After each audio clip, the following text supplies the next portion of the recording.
Oh, there I am. You can hear me now, right?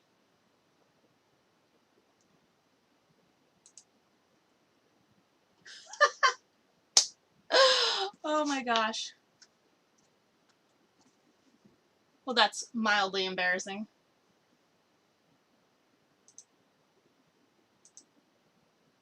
So basically, what I was talking about, and I was just going through and talking about the slides that were listed. I was talking about the different industries that game development you could get a career in, and who am I? I've been in the industry for 20 years, and I've been an educator. I've developed video games. I am a researcher. I work with various colleges, and I've just recently moved to Tennessee, so I'll be hopefully working with the University of Tennessee in game development and helping their students grow. I own my own game. I'm a gamer for life and a mentor. The game development industry is probably the slide I don't want to skip over that you guys couldn't hear me on, and I do apologize for that. COVID problems. Am I right? So the industry itself is still pretty much in its infancy. It's about 60 years old. It started in the 60s with NASA and has grown significantly since then. The diversity level is, for gaming, it's about 50-50 male and female. However, for the industry, for game development, people who work in the industry, men are about 71% and women are 24%. And the transgender is about 5%, which really hasn't changed much in the past 5 years, with 5 years ago men being 74% and women were still only at 24%. I expect to see a little bit of a change in the next couple of years. I'm hoping for a bigger change in the next 10 to 20 years with more women and more diverse culture getting involved in game development. A lot of the problems places have, and a lot of the problems people looking for jobs have, is where to find talented employees and where do you look for jobs for employees. So I'll go over that in a slide further down. A lot of companies, they're still having trouble trying to figure out how do you turn a profit. This is especially an issue in independent gaming because most independent gamers really don't know a lot about the business of game development. It's also kind of interesting that when you think about video games, you think of kids or kids in their early 20s, and those are the primary gamers, when really the majority of gamers are actually in their mid 30s and mid 40s. So it's kind of cool. The generation that grew up with Nintendo is the primary generation playing video games. So it's kind of an interesting little fact. I'll move forward. Let's see. So the next two slides, we're just listing the different types of game development, like VR and VR, alternate reality, computer, arcade, and you can see the list there. I don't need to tell you, but that's everything that you can make games for. There's other various little consoles and things that pop up here and there, but these are the major ones. And then the next slide is all the different industries. And when you think of video games, you think of entertainment. However, there are lots of other industries that do use video games as a career. So the entertainment industry is the most well-known. It's typically how people identify the game development industry. You've got your console games, your Xbox games, your Windows, your Linux for some indie developers. Very popular with the iPhones and the Androids because everybody has one. And this is typically where you're going to start your career, which I think is where I realized that I had not had my mic on. So this is typically where you're going to start your career, and you'll end up most likely getting a job with either a larger indie company or a AAA company like Ubisoft or one of their developers. They're actually the publisher. There's lots of studios all over the US. If you want to look, you can find them on gamedevmap.com, I believe. Let's see. So it's typically how most people identify, and it's where everybody wants to make their video games, their dream game.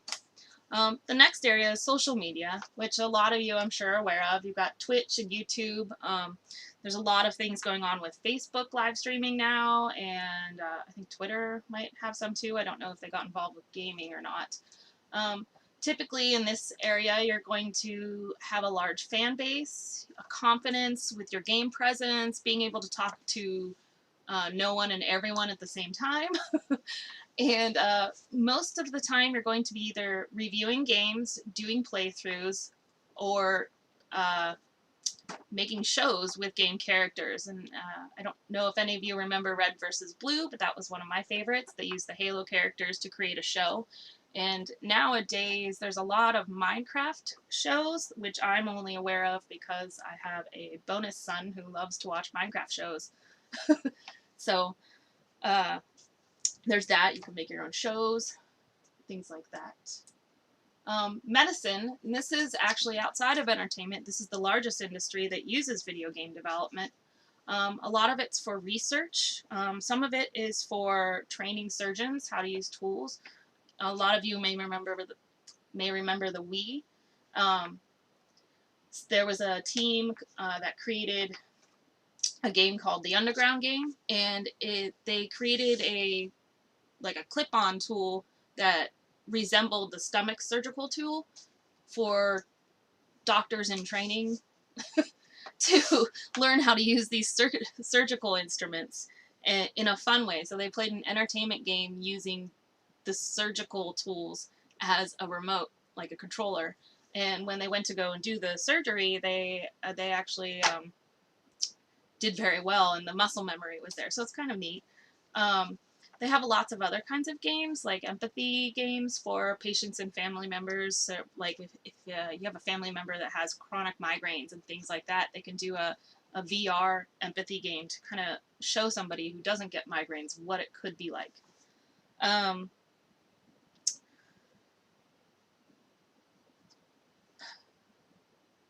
Yeah. And outside, it is the largest. There's a lot of research being done in this industry, and it's very interesting. Typically, if you're going to develop games for this industry, you're most likely not going to be in AAA. You'll be an independent developer contracted through a hospital or some kind of organization to do it. Or maybe you're just doing it because you're passionate about it, or somebody in your family has something that you feel video games could help them with. It's an interesting area. The education field is my favorite field. The STEAM or STEM education, depending on what your school district calls it. You make these educational games. Leapfrog, I believe, is probably the biggest one. They've been around for several decades, making video games for kids up to about 4th grade. They have video games for kids that are in older games, but they're okay, in my opinion. They're not that great. I think there's needs to be a lot more research done in education or edutainment. A lot of research has started in the last 10 years. A couple years ago, I was part of a research that used eye tracking to see how children were learning and to try and find an interesting way to help kids learn computational thinking better, which is essentially STEM education. Woo! Flat. Oh. So another interesting thing about edutainment is you can use the virtual reality and alternate reality. There's a couple of games. I know Niantic, the people who make Pokemon Go, they're working on an educational game for alternate reality. I'm not really sure too much more about it, but it does sound really cool. I would hope that is just a little stinker. I would hope that there will be more. I know I would like to, in the future, do some research, and I'm going to talk, hopefully, about that later on in my couple years, something like that. I don't know. But, you could interact with dinosaurs and learn about the dinosaurs. I mean, I love dinosaurs. I mean, Jurassic Park. All right. So then there's government. There's a lot of different uses for game development in government. Most of it is going to be like training tools. So you can use like the flight system that Microsoft just came out with. You would train flight pilots using that, like in an area. You can actually go to the Smithsonian Museum in Washington D.C. area, and they have a simulation that you can get in, like you're flying a spaceship. It's pretty cool, but that's a video game. NASA uses them for simulations, like I just said. A lot of cities are using games for traffic simulations to help better map or you map their roads. I know there's a lot of smart cities. Columbus, Ohio is a smart city, and they use it to map how their autonomous vehicles are going to drive through. So you may not be aware of it if you live in Columbus, Ohio, but there are cars driving around near the COSI Center that are driverless vehicles. They're basically taxis. And there's a lot of government-funded research in game development. Some of it having to do with education, a lot of it having to do with diversity. It is harder to get grants through government funding, I will say that. Most of the time is because most people, they want to be a for-profit studio, whereas the government gives money to nonprofits. So it tends to be a little more difficult to get that. But if you get into connection with like a university to do that research, that works a little better. eSports, that is huge right now. It has grown insanely over the last couple years. It is predicted that by 2022, and 2 years ago they had predicted it at 2024, that it would be making more money than the NFL, which, I mean, you think about it, I mean, besides this year, COVID was a little crazy. Everybody lost money. But that's insane. That's 2 years from now, and esports is going to be bigger than football, American football. So to get into esports, you can, if you don't want to develop a game, but maybe you want to record games, you can go into TV production. You can be a professional gamer, which is like becoming a professional football player. You probably don't want to make that your first target, but if you happen to be like super, super good at like Smite or Clash of Clans or something like that, you know, try out. Doesn't hurt. There's a lot of local esports, and there's a lot of national esports.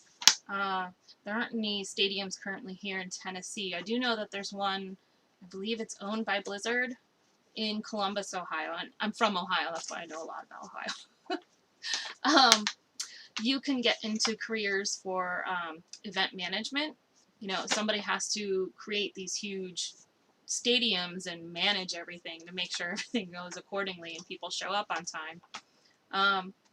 So it's insane. There's new leagues being formed every year, probably every month, and a lot of them rise up to become pros, and it's pretty crazy. I don't know. It blows my mind. Independent, that's what I am. I'm an independent game developer. I'm my own boss, and I typically get to make the games I want. Some independent developers do work as contract, like they'll contract through companies that need to make a marketing game, like a Rick and Morty for Adult Swim or something like that. But you can typically make the games you want. You can run on your schedule, but you have to be able to, like, you have to be your own boss, meaning you need to manage yourself well. You can't take 10 years to make a game. That's just crazy. People want new games all the time. You know, it's like a movie. You can't keep a movie in a theater for longer than a few months, and you can't expect a game to have a lifespan of longer than about 5 years. People get bored. They want something new. So you can learn at your own pace with your team. You can choose your own team. Some of the downfalls of being an independent developer is there is a lot of struggle. Getting known, learning how to network, and you really, really need to understand how business works, because you're not just making a game, you're making yourself a business. So you either hire a tax person or learn how to do taxes. It's pretty crazy. I know I spent the first several years being broke, and you probably will too as an independent developer. A lot of times it's just very difficult, but the reward is great, and I love what I do. I get to help people like you and talk to people like you, so I don't know. I think it's pretty exciting. Are there any questions? What do we got? What is the current state of game journalists in relation to social media entertainers in the game industry?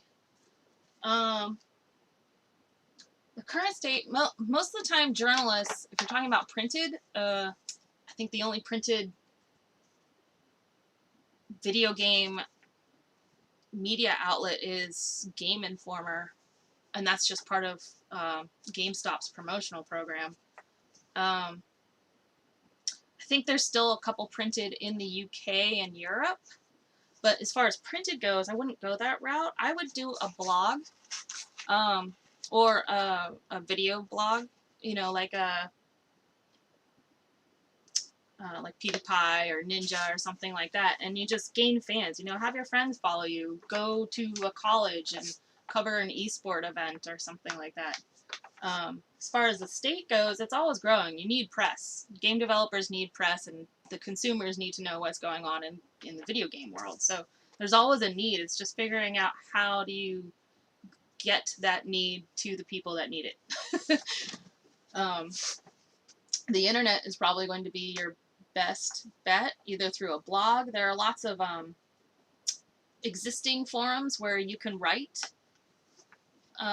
posts and review games for money. Off the top of my head, I can't think of any, but they are out there. It's probably where you learn about your video games as it is. Okay, so I'll go on to the next one. Are there any other questions that I missed? No. Excellent. So, marketing. So, this industry is typically independent game developers are going to make games, and then there are some AAA. THQ back in the day, they made games for Disney and Nickelodeon. I got to work on SpongeBob SquarePants games. That was interesting. But they're typically, you make games for a brand or a product. They're also an area where, for marketing, like Lowe's, for instance, they started doing virtual reality, so you can design your home and appliances using their virtual reality headsets in their stores. I don't know if they have them set up right now just because of COVID, but they were set up a couple years ago. There was one in Dublin, Ohio, a Lowe's store that had it, and it was produced by a company in Cincinnati. Let's see, did you mention something earlier about Blizzard? Do you work with them? No, I don't work with Blizzard. A couple of my old classmates work at Blizzard. When I was a kid, that was my dream job. I wanted to make the next World of Warcraft, or I wanted to make the next Warcraft, and then they turned Warcraft into an RPG, so I no longer wanted that dream. Not that World of Warcraft is a bad game, it's fantastic, but I really miss my RTS. Let's see, did you mention something earlier about Blizzard? How do you create consistent cash flow for your company? Keep developing new games. So create consistent cash flow, typically if you're starting up on your own, you either get money from your friends, your family, yourself, your savings. You can take out credit or loans. If you have experience or a portfolio and a team with a good portfolio of experience, you can look at investors, which is still pretty new to the industry. That's something I'm working with right now. Let's see. Another way is you can, most independent developers actually have part-time jobs or full-time jobs, and they work on their game part-time.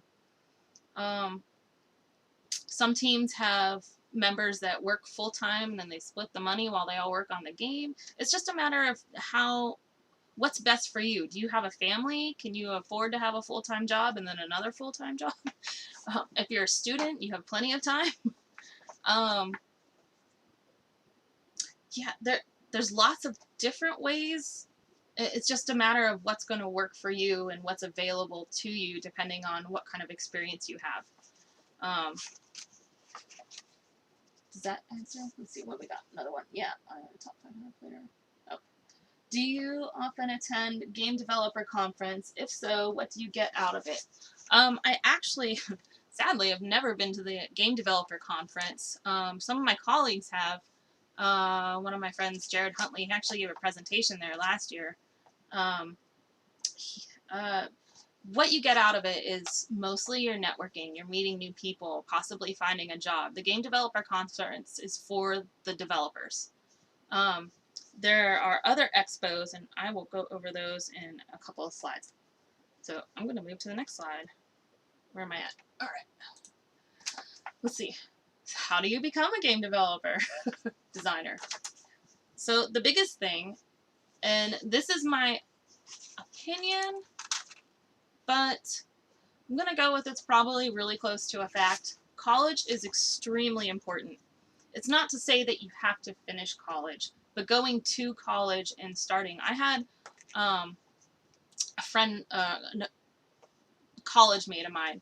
We went to school together. He left like one semester before we graduated to go work for Bethesda. And he's doing very well for himself and didn't need to finish his degree. But what he got out of going to college was the connections in order to get a job with Bethesda.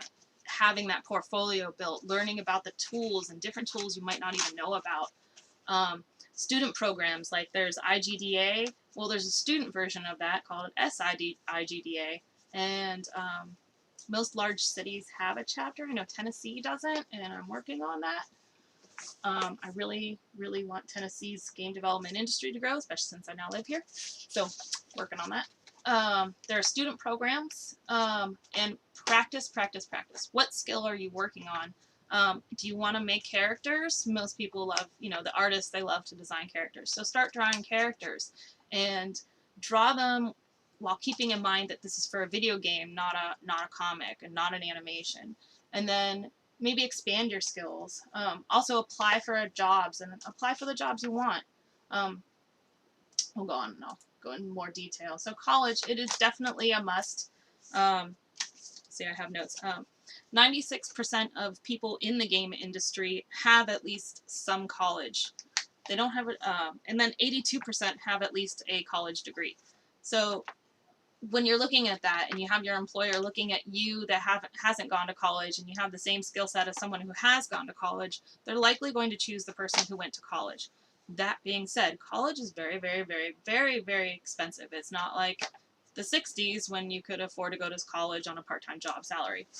So strategize, start at a community college, get those credits, make sure those credits will transfer to the school you want to go, and then finish your last 2 years. Maybe start your degree there, get the prerequisites classes out of the way, and then do all the classes that are necessary at the school you want to go to, like DigiPen or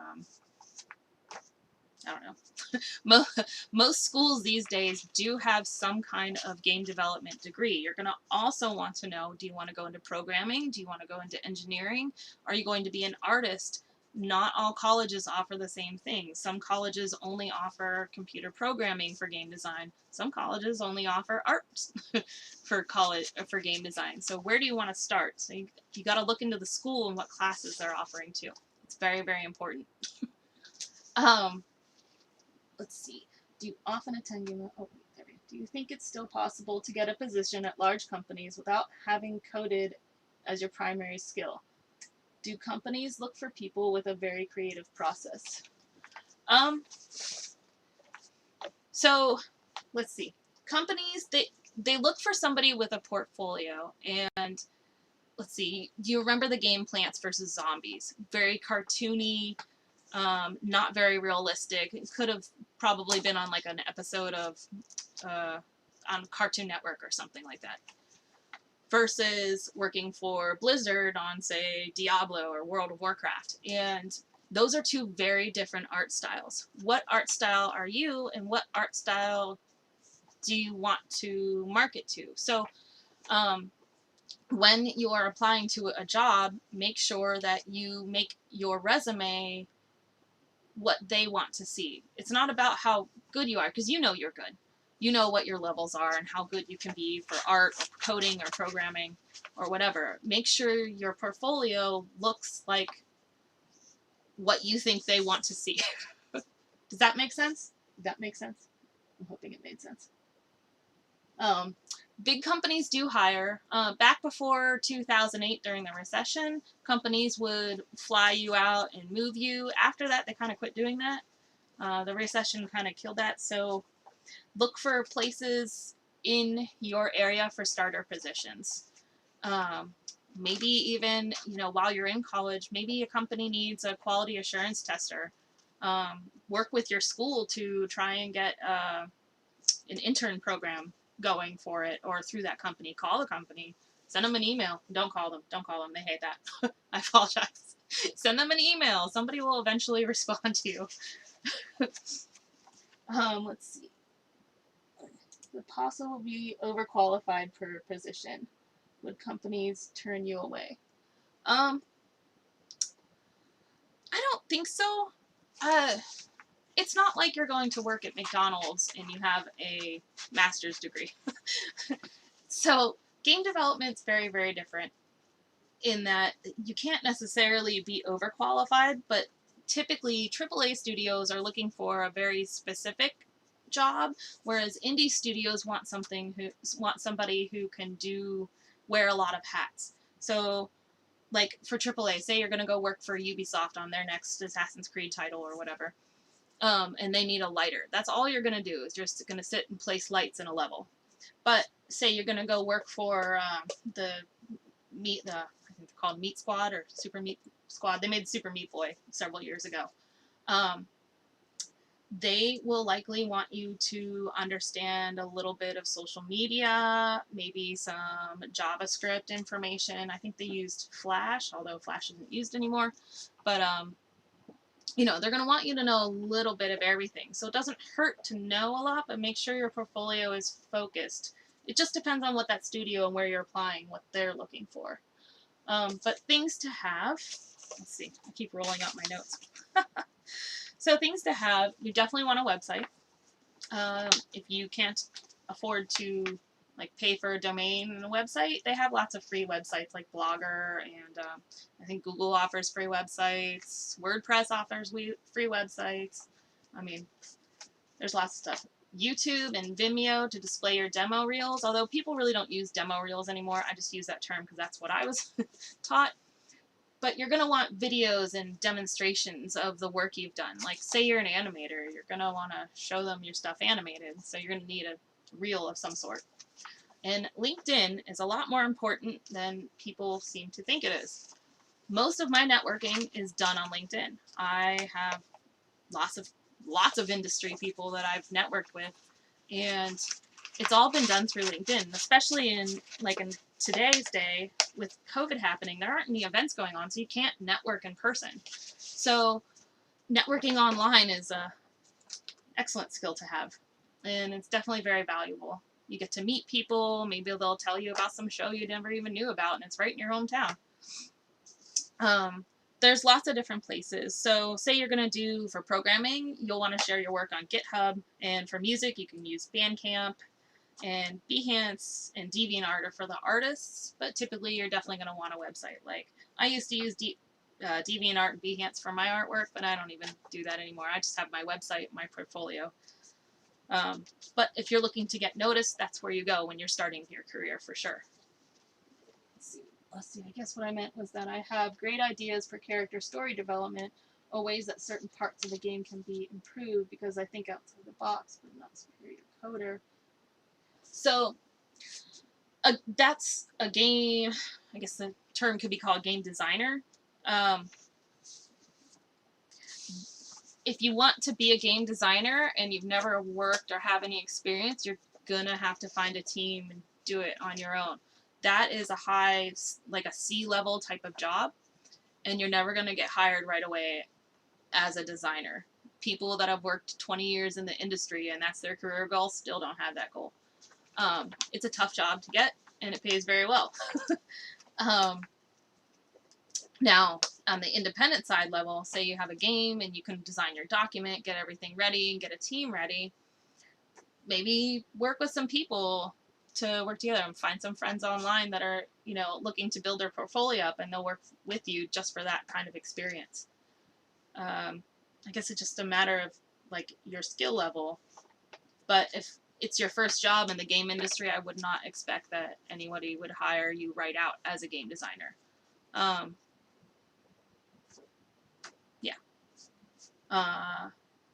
Yeah, but I mean, if you see a game and you want to improve on it, a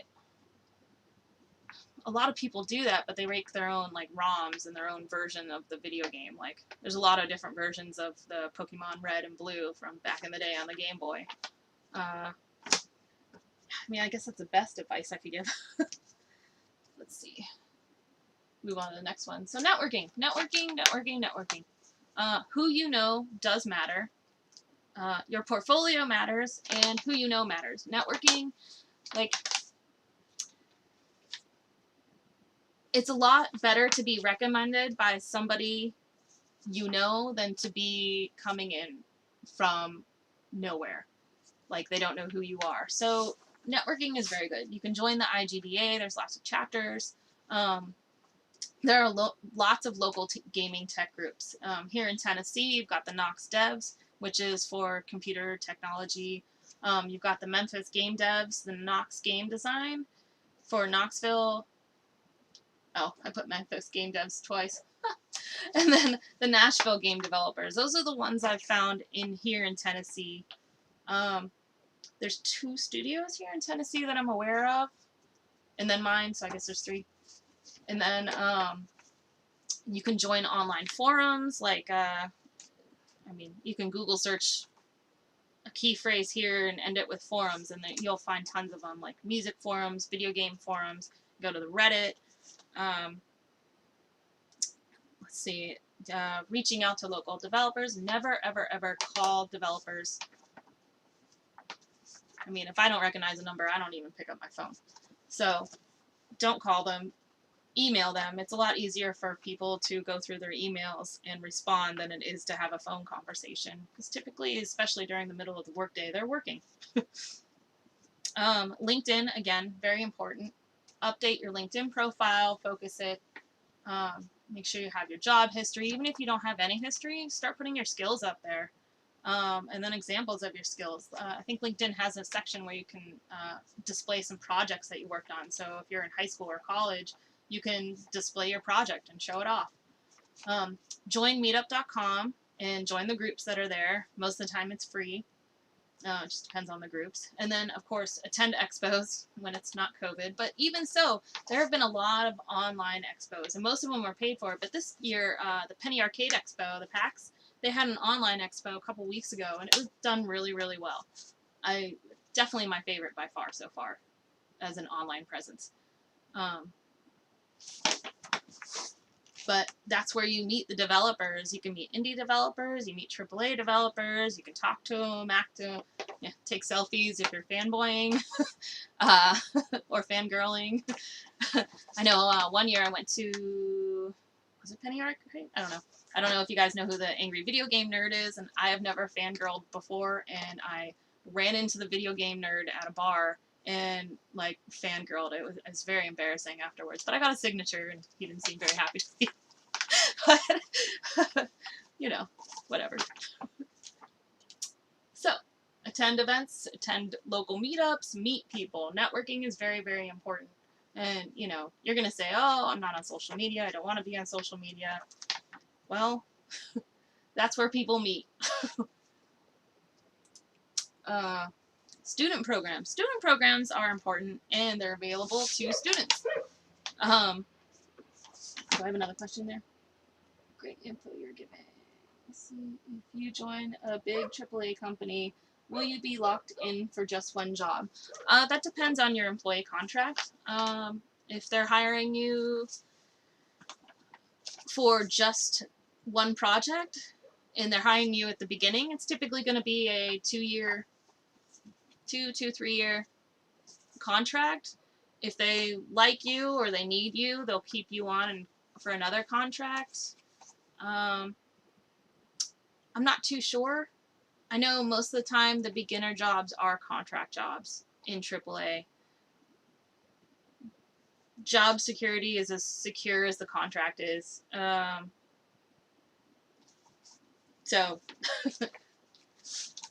you know, if it's only a 9-month job and you're not sure if you're going to be able to find a job after that, and they want you to move to San Diego and you're living in Maine, you might want to rethink that opportunity. Or actually, a lot of studios are switching to remote work, so you may want to proposition that if they like you, they've called you back. You know, say, hey, you know, since this is a 9-month contract, can we work that remote and go from there? Or maybe work the first couple of months. You know, see how you fit in.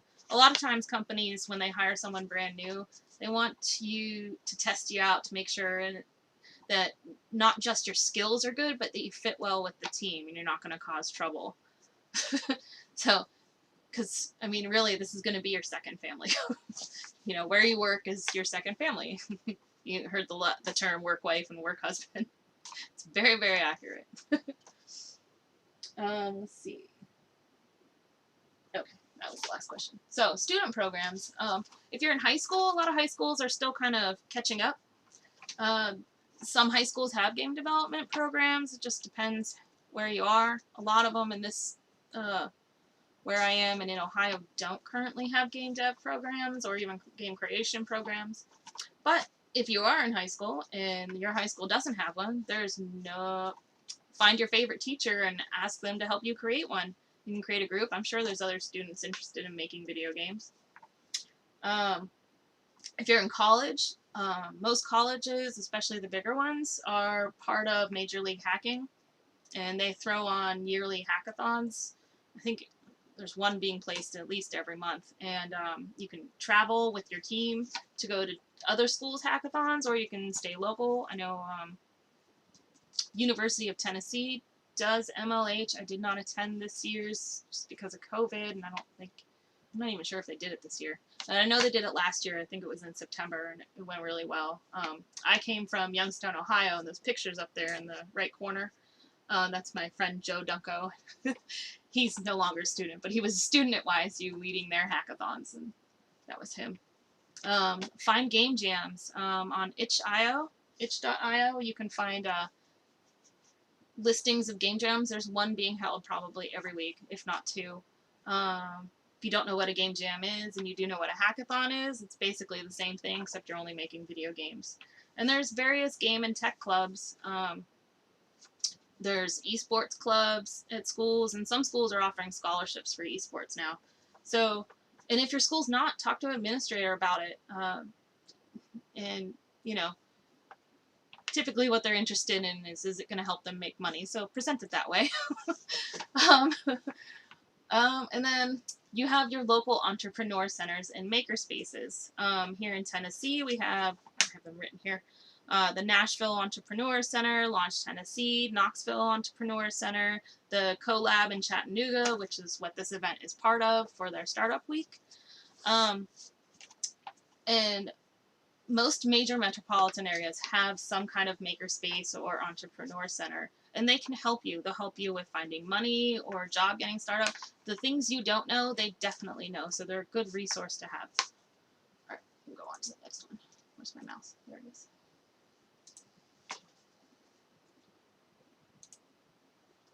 So, practicing.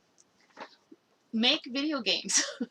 You don't know how to make video games? There are lots of tutorials out there to help you make video games. Lynda.com has been around since I was in college. It was very new back then, very, very expensive, and now it's free through most library systems. A lot of schools, like colleges, they might have it through the library system. You'd have to check with your library. I know the state of Ohio, most of their library systems has it, and I think Tennessee's does, but I'm not sure. I'm still signed in through my Ohio library card. So, Unity and Unreal for the Unreal Engine, and then the Unity engine.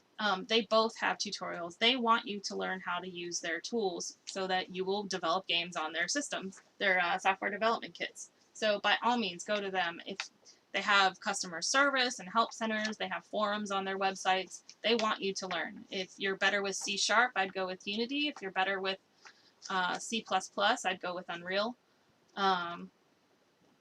If you want to do, actually both of them are really good for any kind of console system. They both export to all the consoles, I believe. Yeah.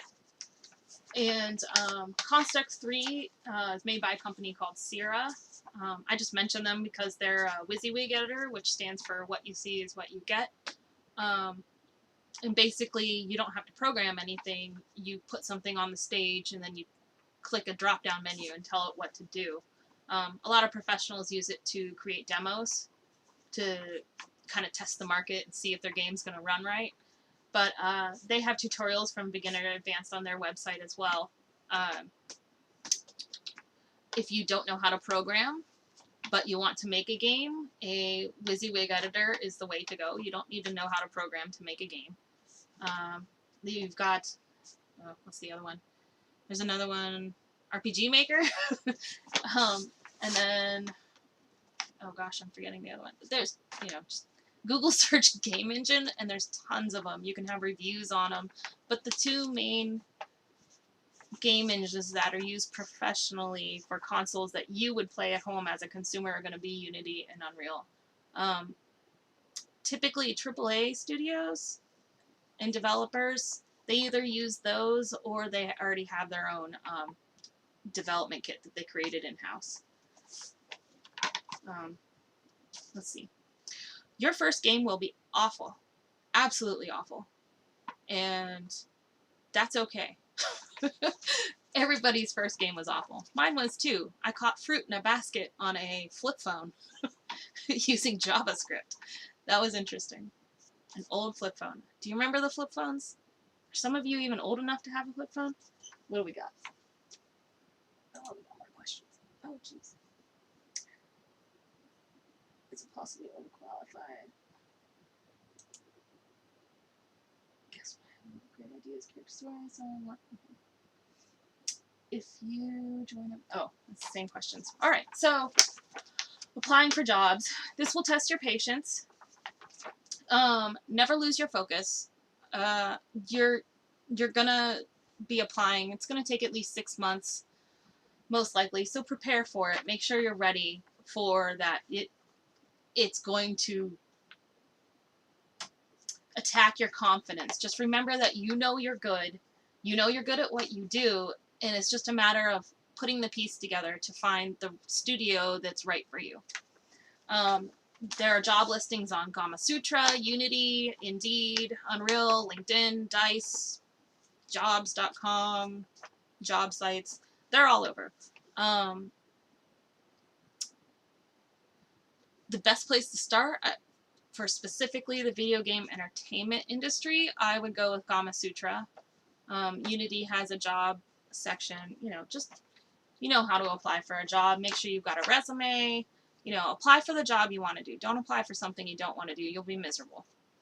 And don't be afraid to apply for jobs that list skills that you may not currently have, or say they require you to know Maya, but you only know 3D Studio Max or something like that. Those skills are transferable. They're both 3D programs. You can quickly adapt to the user interface. It's not that big of a deal. You can expect to hear back from maybe 10%. I would expect even less than 10%. It's tough, and it's a very tough market. Everybody wants to work in the industry, but not everybody is going to get the job that's being applied to. If you know it's a job that everybody's going to apply to, it's even harder market to do. And if you want to find studios, sometimes studios don't list them on job forums. They just list them on their websites. So go to gamedevmap.com. and you can see every studio in the world and where it is. So say you want to work only in San Diego, go to gamedevmap.com, go down to California, San Diego, and see all the studios that are listed there and see if there's any jobs open. Also, be prepared for your interview. Know the company. Like I mentioned a couple slides ago, you've got to understand that, like, if you only know how to code JavaScript and they need a C# programmer or a C++ programmer, you need to have a portfolio that shows that you know that kind of language. Or if you're an artist, you need to have either a realistic art style or a cartoony art style. What do you think the company is looking for? Why do you want to work for them? And how do you think you're going to get the job and show off to be the best? Why does my mouse keep moving? There we go. Let's see. And as always, identify and expand your skills. Never stop learning. There is always something you can learn that's new. This is an industry that will never stop changing. It is always growing. I mean, 10 years ago, we didn't even really have VR. Virtual reality was like something you saw at a museum and or learned about in Tron or something. And now you have consoles that you can take home with you and play with the hand sticks, and you put them on and you're in a whole nother universe. So it's a constantly changing industry, which also means you need to keep your skills up. So, like, say you learned Photoshop 10 years ago. You won't know Photoshop now if you've never looked at Photoshop since then. You just have to stay up to date. But that also means expanding your skills. So say you learned how to draw a character. Try expanding. Maybe you learn how to animate your character. Adobe has lots of different software, and if you're using their subscription service, you have access to that software. So they have like Character Animator, they have After Effects. Learn to use these things. Use them to your advantage. There was studios working for that, rendered character animations out in After Effects. So while that was not a skill I learned in school, that was a skill I needed to know to work there. So, don't be afraid to learn something new. Also, don't be afraid to fail. Make short-term goals. Don't jump from I made a basket catching game to now I can make my first RPG. I did that, and I ended up curled under my desk crying for months because my programming skills weren't where they needed to be, and I had all this artwork and nothing to do. Like, I couldn't do it. I didn't know Unity well enough back then to make the game I wanted to make. Now that game is set aside, and I keep it as a nice little reminder to not go crazy.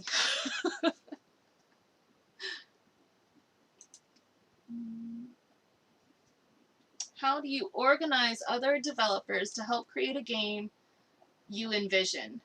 Do you hire them professionally?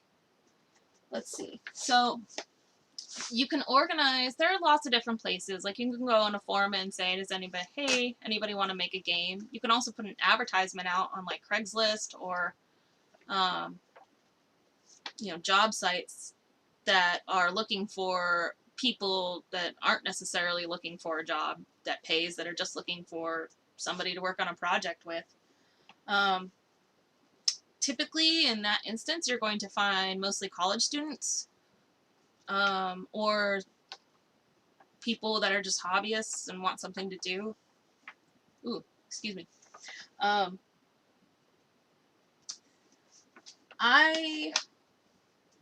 Do you hire them? You can hire them professionally. There's one developer that's in the Knox Game Devs. He pays an artist to make his artwork so that he can code his game, because he's a programmer, not an artist.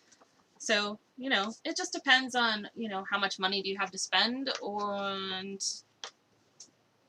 do you have the ability to lead a team?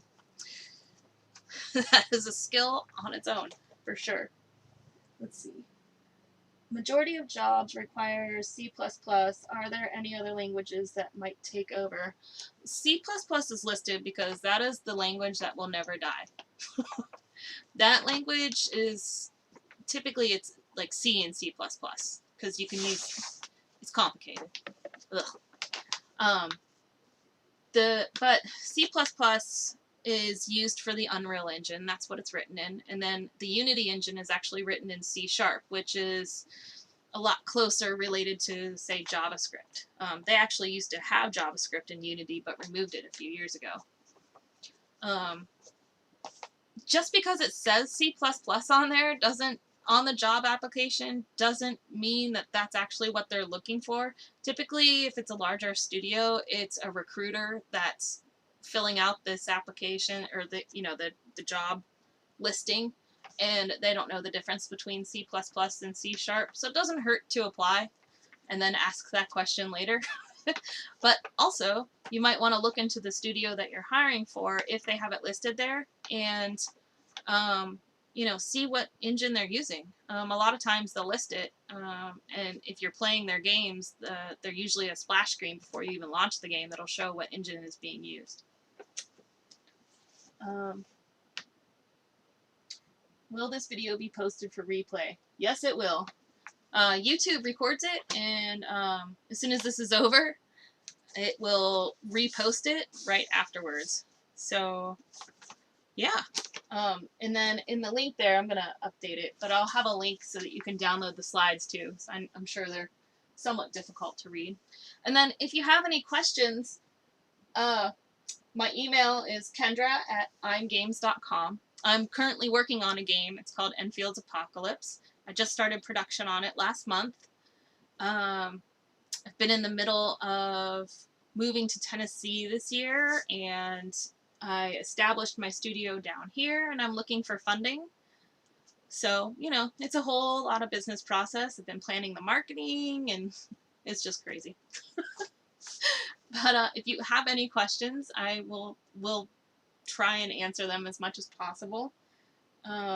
Like I said, my email is kendra@imgames.com. And Eimer Studios is the name of the studio. Youngstown Game Developers is an organization I founded when I lived in Youngstown, Ohio. I still operate the website now. So, thank you guys so much. Until next time.